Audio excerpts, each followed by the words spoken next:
അങ്ങനെ ലാറ്റസ് കാറ്റിൻ്റെ Abu Dhabi biennale സന്ദർശനവും ഷൂട്ടുമായിരുന്നു 2 ദിവസം. അതുമായി ബന്ധപ്പെട്ട യാത്രകളായിരുന്നു.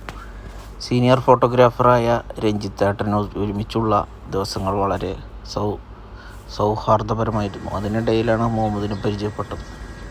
എപ്പോഴോ കണ്ണിൽപ്പെട്ട ഏറ്റവും ഭംഗിയുള്ള ഒരു ഇൻസ്റ്റാളേഷനായിട്ട് തോന്നിയത് തിരിഞ്ഞുകൊണ്ടിരിക്കുന്ന ഈ ഊതുമരങ്ങളാണ്.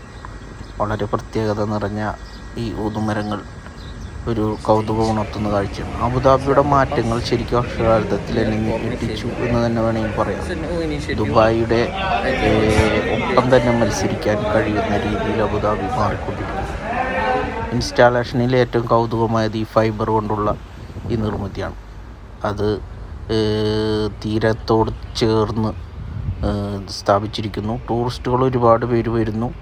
ഈ ഫൈബർ കൊണ്ടുള്ള ഈ സ്ട്രക്ചർ ഫോട്ടോയിൽ പകർത്തുന്നു. പല ആളുകളുടെയും വിചിത്രമായ ഫോട്ടോ സെക്ഷനുകൾ കാണാനിടയായി.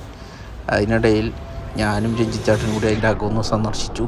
അതിനിടയിൽ സബ്വേകളാണ് ഏറ്റവും സുന്ദരമാക്കിയത്. സബ്വേകളെല്ലാം LED ലൈറ്റുകളും ഗ്രാഫിക് ആർട്ടുകളും കൊണ്ട് വളരെ സമ്പുഷ്ടമായിരുന്നു. ഏറ്റവും കൂടുതൽ ആളുകൾ വന്നിരുന്ന ടിക്ടോക്ക് പാലത്തിലാണ്.